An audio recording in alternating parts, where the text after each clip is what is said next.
నా పేరు శ్రావ్య. నాకు చిన్నప్పటి నుంచి ఎందుకో ఏది నేను అనుకున్నది, కావాలనుకున్నది దొరకలేదు. చిన్నప్పుడు స్కూల్కి వెళ్ళేటప్పుడు అందరిలాగే కాన్వెంట్ స్కూల్లో చేరాలనుకున్నాను. కానీ నాన్న దగ్గర అంత డబ్బు లేదన్నాడు. పోనీ ఇంటర్ అయ్యాక ఇంజనీరింగ్ చదవాలనుకున్నాను. కానీ దానికి కోచింగ్ కావాలి. నాన్న నా దగ్గర డబ్బు లేదన్నాడు. చేసేదేం లేక డిగ్రీ కాలేజీలో చేరాను. అక్కడి నుంచి నా జీవితం ఓ మలుపు తిరిగింది. అక్కడ శేఖర్తో పరిచయం అయింది. అతను ఎక్స్ మినిస్టర్ కొడుకు. సంఘంలో చాలా పరపతి ఉన్నవాళ్ళు. అతని వాళ్ళందరూ పెద్ద పెద్ద పదవుల్లో ఉన్నారు. వాళ్ల కుటుంబంలో ఏది జరిగినా ఒక సెన్సేషనే. మొదట్లో అతను నాతో మాట్లాడడానికి ప్రయత్నించినప్పుడు నేను భయపడేదాన్ని. హలో, నేను శేఖర్ని. Hello madam, hi. గుర్తుపట్టలేదు నన్ను? మేడం ఒక్క నిమిషం మేడం. మేడం హలో హలో, ఒక్క మాట వినండి మేడం. చూడండి, మీకెన్నిసార్లు చెప్పాలి? నాకు ఇలాంటివన్నీ ఇష్టం ఉండదు. నా వెంట పడొద్దని మీకెన్నిసార్లు చెప్పాలండి? అది కాదు, నేను చెప్పేది వినండి, ఒక్క మాట వినండి. తర్వాత మా ఇద్దరి మధ్య పరిచయం పెరిగి ప్రేమగా మారింది.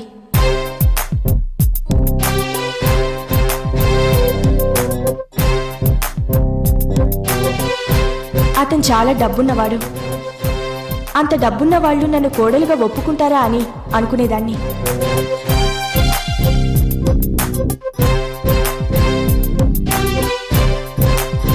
రా, పర్లేదు, నువ్వు రా. తర్వాత వస్తాను. రా శ్రావ్య, చూసేది గాని రా. సరే రా, నేనున్నాను కదా.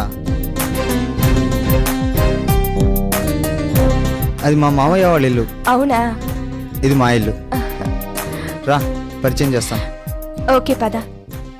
కానీ నా అదృష్టం కొద్దీ వాళ్ళు చాలా మంచివాళ్ళు. మా పెళ్ళయింది. పెళ్ళయ్యాక చాలా అన్యోన్యంగా ఉండేవాళ్ళం. శేఖర్ నన్ను చాలా బాగా చూసుకునేవాడు.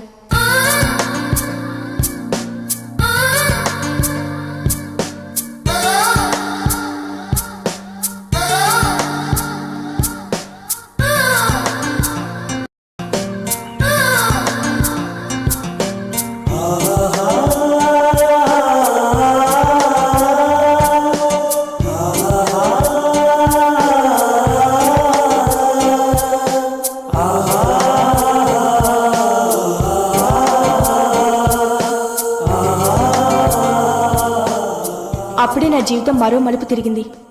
శేఖర్ తాతగారు చనిపోయారు. ఆయన స్వార్జితమైన 100 కోట్లు నా పేరు రాసిపోయారు. అదే నా పాలిట శాపమైంది. డబ్బు ఎంత చెడ్డదో అప్పుడు నాకు అర్థమైంది. అప్పటి నుండి శేఖర్ ప్రవర్తనలో చాలా మార్పు వచ్చింది. చీటికి మాటికి నన్ను తిట్టడం, విసుక్కోవటం, చివరికి కొట్టడం కూడా చేసేవాడు. ఏయ్, మొన్న నీకు ఇచ్చిన 10,000 ఏం చేసావే? మళ్ళీ తీసుకున్నారు కదండి మీరే. నేను తీసుకోవడం ఏంటే? కొంపతీసి ఆ 10,000 కూడా మీ ఇంటికి పంపిస్తావా? ఏమండి, మర్యాదగా మాట్లాడండి. మా పుట్టింటికి నేనెందుకు పంపిస్తాను? హలో, నీ వాళ్ళు ఎప్పుడైనా 10,000 మొహం చూసారా? ఏంటండి మీరు అలా మాట్లాడుతున్నారు? నా పుట్టింటికి నేనెందుకు పంపిస్తాను? అంటే ఇప్పుడు నీ ఉద్దేశం నే అబద్ధాలు ఆడుతున్నానా? ఏంటండి మీరు ఈ మధ్య పిచ్చి పిచ్చిగా మాట్లాడుతున్నారు? ఏయ్, ఏంటి అసలు నువ్వు మాట్లాడేది?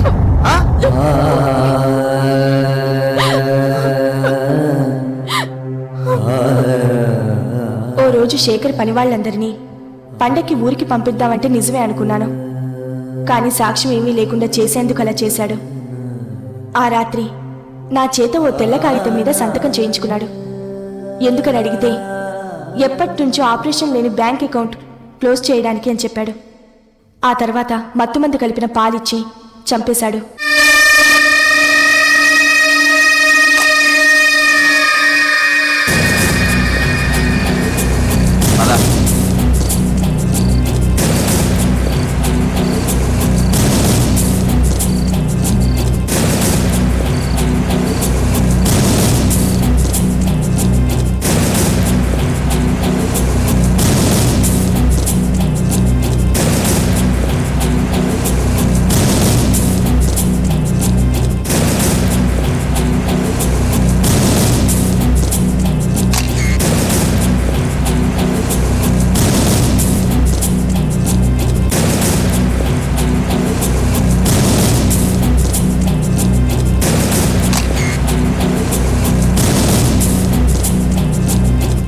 మావగారు ఎక్స్ మినిస్టర్ అవటం వల్ల కేసు సిబిఐ వరకు వెళ్ళింది. సిబిఐ వాళ్ళు శేఖర్ని చాలా విధాలుగా ప్రశ్నించారు. శేఖర్ కేసులో నుంచి బయటపడటానికి నానా విధాలుగా ప్రయత్నించాడు. కానీ ఫలితం లేక చివరికి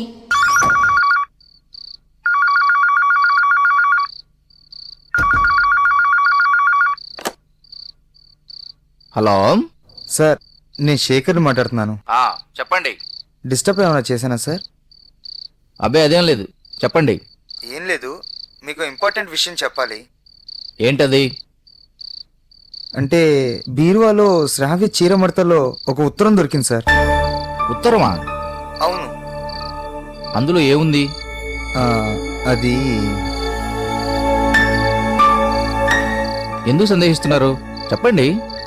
ఏం లేదు, రమేష్ అని నాకు క్లోజ్ ఫ్రెండ్ ఉన్నాడు సార్. శ్రావ్య కూడా తెలుసు. చెల్లై అంటూ మా ఇంట్లో తిరుగుతూ ఉండేవాడు. వాడు ఇంత దుర్మార్గం చేస్తాడని నేను అస్సలు అనుకోలేదు సార్. అసలు ఏమైంది? ఏమీ లేదు, నేను ఊర్లో లేనప్పుడు వచ్చి వచ్చి శ్రావ్యని బలాత్కారం చేశాడండి సార్. బలవంతం చేశాడా? మరి శ్రావ్య మీకు ఆ విషయం చెప్పలేదు? చెప్పలేదండి. శ్రావ్య ఆ విషయాన్ని నా దగ్గర దాచిపెట్టిందండి. ఆ తర్వాత అదలా ఉంటే చాలాసార్లు అడిగాను కూడా, కానీ ఏం చెప్పలేదు సార్. ఇదంతా ఆ ఉత్తరంలో రాసి పెట్టిందా? అవును. అందుకే ఆ అవమానాన్ని భరించలేక, నాకు ఆ విషయం చెప్పలేక ఆత్మహత్య చేసుకుంటున్నాను రాసిపెట్టింది సార్. Oh I see. సరే, మీరు నాకు ఆ ఉత్తరం పంపించండి. అలాగే సార్. అలాగే నాదో చిన్న రిక్వెస్ట్ అండి. ఏంటది?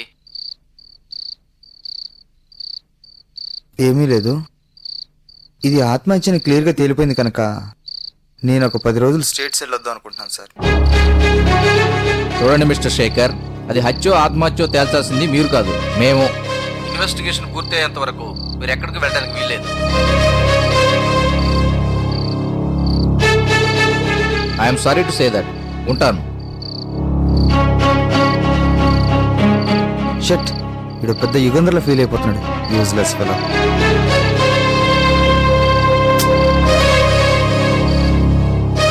అది నేను రాసిన ఉత్తరం కాదు. నా దగ్గర తెల్ల కాగితం మీద సంతకం చేయించుకొని శేఖర్ ఆ ఉత్తరం రాశాడని చెప్పాలనుంది. కానీ ఎలా? నేను చనిపోయానుగా, ఎలా చెప్తాను? ఆ తర్వాత అనుకుని సంఘటన ఒకటి జరిగింది.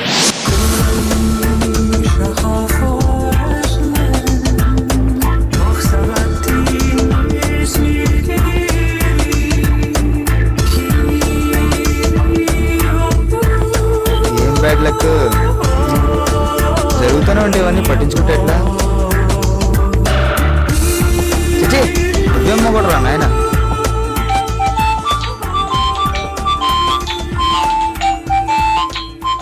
హలో, నేను రమేష్ని. గుర్తున్నానా? ఏంట్రా చాలా కాలం తర్వాత ఫోన్ చేసావు? అవును, ఈ మధ్యన మా ఇంటికి రావడమే మనసు. అబ్బా, నా మీద అంత ప్రేమ మండిపోతుందా? నువ్వేం మాట్లాడుతున్నావు నాకు అర్థం కావట్లేదు. ఏం తెలియనట్టు మాట్లాడకు. ఏం తెలియడు ఏంటి? అదే బాబు, మీ ఆవిడ్ని ఆస్తి కోసం హత్య చేసి అందులో నన్ను తెలివిగా ఇరికించానని సంతోషపడుతున్నావే, ఆ విషయం గురించి మాట్లాడదామని ఫోన్ చేశాను. అది నీకెలా తెలిసింది? నాకెలా తెలిసిందో నీకు అనవసరం, కానీ నీకు తెలియని విషయం ఇంకొకటి ఉంది. ఏంటది? నేను నీ భార్యను రేప్ చేశానని, ఆ అవమానంతోనే నీ భార్య ఆత్మహత్య చేసుకుందని ఓ బ్రహ్మాండమైన సినిమా కథే అల్లావు. కానీ నీకు తెలియని సంగతి ఇంకొకటి ఉంది. ఏంటది? 2 సంవత్సరాల క్రితం యాక్సిడెంట్లో నా నడుము విరిగింది. నేనిక సంసారానికి పనికిరానని డాక్టర్లు తేల్చేశారు. నిజమా? అవును కన్నా, నేనిప్పుడు ఈ సంగతి బయట పెట్టాననుకో, దొంగ ఉత్తరం రాసినందుకు. బాబు, ఆ పని మాత్రం చేయకురా. నీకేం కావాలంటే అది ఇచ్చుకుంటా. నాకు ఇంకేం కావాలి? నీ దగ్గర ఉన్నది ఒకటే కదా, డబ్బు. డబ్బు కావాలి. ఎంత కావాలి? 5 లక్షలా? 10 లక్షలా? ఎంత కావాలి చెప్పు. ఆగాగు, నన్ను మరీ అంత చీపుగా వదిలించుకోవాలనుకుంటున్నావా? చీపా అంటే ఎంత కావాలి? అబ్బే, ఎంత? జస్ట్ 2 కోట్లు. 2 కోట్లా? ఇది అన్యాయం. అంత డబ్బు నా దగ్గర లేదు. ఇప్పుడు లేదు, కానీ వస్తుంది. రావడం ఏంటి? అన్ని విషయాలు నాతోనే చెప్పిద్దాం అనుకుంటున్నావా? డబ్బు ఎక్కడి నుంచి వస్తుందో నీకు తెలీదా? ఎప్పుడు కావాలి? ఎంత తొందరగా ఇస్తే అంత మంచిది. కేస్ క్లోజ్ కానీ. ఓకే, నాకేం అభ్యంతరం లేదు. కానీ ఈలోగా ట్రిక్స్ ప్లే చేయాలని చూడకు. అనవసరంగా రిస్క్ లో పడతావు. 2 కోట్లు నీకు పెద్ద లెక్కేం కాదు. ఏమంటావు? షట్. యాక్చువల్గా రమేష్ చెప్పిందంతా అబద్ధం. నిజానికి అతను 2-3 సార్లు నాతో అసభ్యంగా ప్రవర్తించడం జరిగింది. 2 నెలల క్రితం నేను గట్టిగా బెదిరిస్తే అప్పటి నుండి మా ఇంటికి రావడం మానేశాడు. శేఖర్ టెన్షన్లో ఉన్నాడని తెలిసి తెలివిగా ఓ బాణం వేసి చూశాడు. శేఖర్ ఆ విషయం సరిగ్గా వెరిఫై చేసుకోకుండా నమ్మేశాడు. రమేష్ పాచిక పారింది.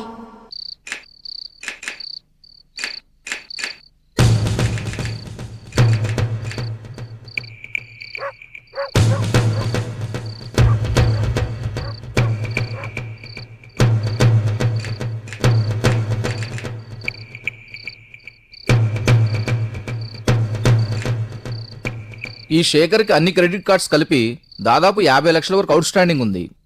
పెద్దగా బ్యాంక్ బ్యాలెన్స్ కూడా ఏమీ లేదు. గత 4 నెలల నుంచి వాళ్ళ ఆవిడ అకౌంట్స్ నుండే అమౌంట్స్ అందుతున్నాయి. ఛా, ఫైల్ కొడదామంటే రావడం లేదయా. జిప్రో అంటే? అది కూడా వాళ్ళ కంపెనీయే. దాని వివరాలే కనుక్కుందామని.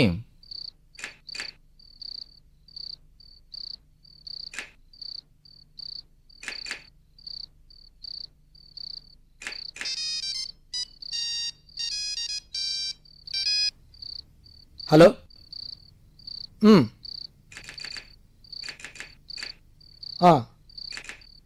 Thank you for the information. Okay, congrats sir. దేనికి? శేఖర్ వాళ్ళ తాతయ్య ఈ మధ్య పోయాడట. ఆయన ఆస్తి 100 కోట్లు శ్రావ్య పేరు మీద రాసిపోయాడట. అది శ్రావ్య చనిపోతే శేఖర్కే వస్తుందట. ఇప్పుడే ఇన్ఫర్మేషన్ వచ్చింది. అంతేకాదు సార్, అతనికి సినిమా యాక్టర్ మధుశాలినితో కూడా సంబంధం ఉందట. నిన్నే ఆ విషయం పేపర్లో పడింది. ఓ ఐసీ. అయితే ఫ్రెండ్ రేప్ చేయడం కూడా కదే అన్నమాట. అవును, హత్య జరిగిన రోజు శేఖర్ సినిమాకి వెళ్ళానన్నాడు. అసలు వెళ్ళాడు లేదో కనుక్కున్నావా? ఆ టికెట్స్ కూడా మీకు ప్రొడ్యూస్ చేశాను కదా సార్. టికెట్స్ ప్రొడ్యూస్ చేసావా? ఏవేవి? ఆఫీస్ ఫైల్లో ఉన్నాయి. పోనీ ఆ థియేటర్ పేరేమిటో తెలుసా? అది సంగీత్ సార్. సంగీత.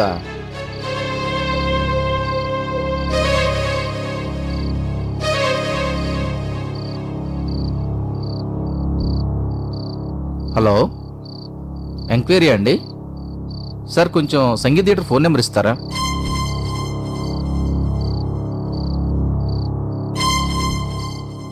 చెప్పండి సార్, నోట్ చేసుకో. 2764350 థ్యాంక్ యూ సార్. నెంబర్ ఏమన్నావు? 2764350 హలో. హలో, సంగీత్ థియేటర్ అండి? అవునండి. నేనండి, సిబిఐ ఆఫీసర్ విక్రమ్ మాట్లాడుతున్నాను. నమస్తే సార్. నమస్తే నమస్తే. చిన్న ఇన్ఫర్మేషన్ కావాలండి. చెప్పండి సార్. ఆగస్టు 13వ తేదీ రాత్రి సెకండ్ షోకి మీ థియేటర్కి సుబ్బరాజు గారు అబ్బాయి శేఖర్ వచ్చాడండి? ఒక నిమిషం సార్. ఓకే. హలో. చెప్పండి సార్, ఆ రోజు షోనే క్యాన్సిల్ అయింది సార్. ప్రొజెక్టర్ ప్రాబ్లం వచ్చి. షోనే క్యాన్సిల్ అయిందా? Thank you. అంటే ఆ రోజు అసలు శేఖర్ సినిమాకే వెళ్ళలేదన్నమాట. దొరికిపోయాడు.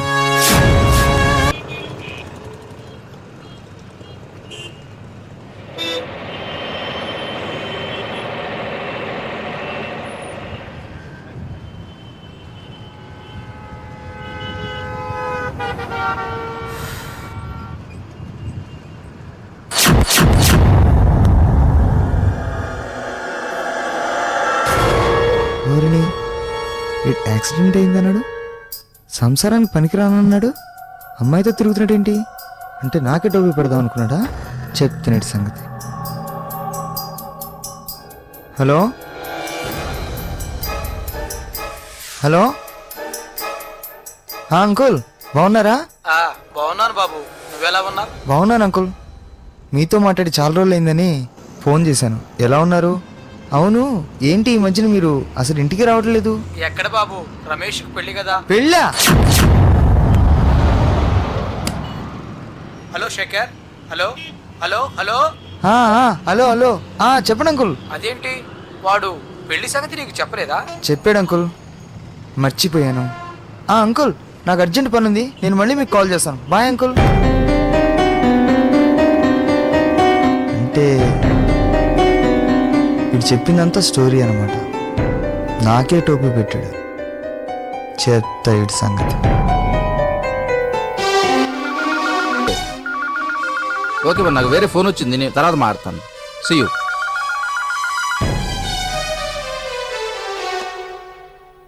హలో. విక్రమ్ గారు, నేను శేఖర్ని మాట్లాడుతున్నాను. చెప్పండి. ఏమీ లేదు, మా ఫ్రెండ్ రమేష్ గురించి మీకు విషయం చెప్పాలి. ఏమిటది? హాయ్ విక్రమ్. శేఖర్ శేఖర్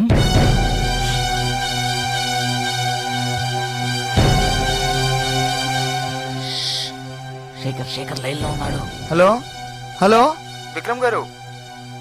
చెప్పండి శేఖర్ గారు. ఏంటండి, ఏమైంది? ఏం లేదండి, ఎవరు విజిటర్స్, మీరు చెప్పండి.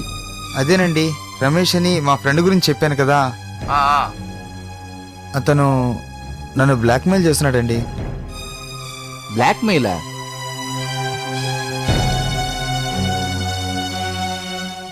ఏమని? అది అతను మా ఆవిడ్ని రేప్ చేసిన విషయం మీడియాకి చెప్తానని, అంతేకాకుండా ఆ తర్వాత చాలా రాత్రులు నా భార్య అతనితో గడిపిందని, ఇదంతా రికార్డు పరంగా టేప్లో ఉందని నన్ను బెదిరిస్తున్నాడు సార్. ఎంత అడుగుతున్నాడు? 5 కోట్లు సార్. 5 crores? ఇంతకీ విషయం ఏంటంటే, ఈరోజు రాత్రి వాడు మా ఇంటికి వస్తున్నాడు సార్, డబ్బు తీసుకెళ్ళడానికి. మీరు కూడా ఆ టైంకి వస్తే వాడిని రెడ్ హ్యాండెడ్గా పట్టుకోవచ్చు. ఎన్నింటికి వస్తున్నాడు? 10ంటికి సార్. ఓకే, వస్తాను.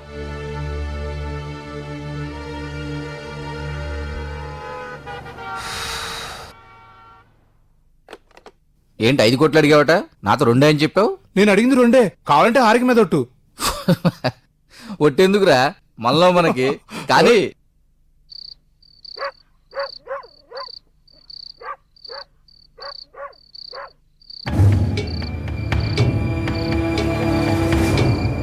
చూడు శేఖర్, ఇందులో నీకు వచ్చే నష్టం లేదు. వాడికి ఒక 2 కోట్లు, అదే చేత్తో నాకో 2 కోట్లు ఇచ్చావనుకో, క్లోజ్. కేసు మొత్తం క్లోజ్ అవుతుంది. అంటే కేసు నా మీద రాకుండా చేస్తావా? నువ్వు మరీ చంటి పిల్లాళ్ళ ప్రశ్న లేకు. కేసు విషయం నాకు వదిలేయమని చెప్పానుగా.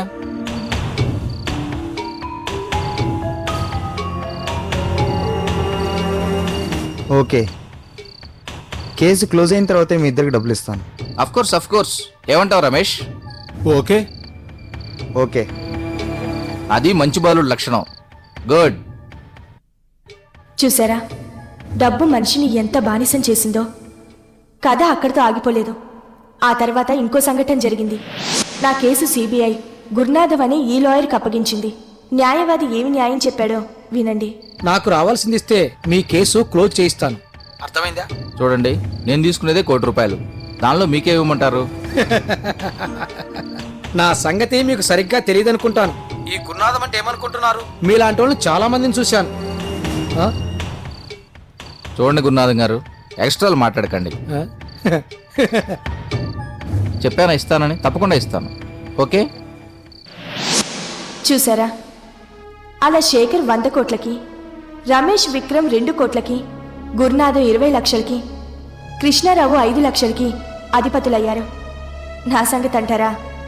మోసం, దగ, లంచగొండితనం, అరాచకత్వంతో పూర్తిగా కుళ్ళిపోయిన ఈ వ్యవస్థలో నాలాంటి వాళ్ళం న్యాయం కోరుకోవడం అత్యాశ అవుతుందేమో.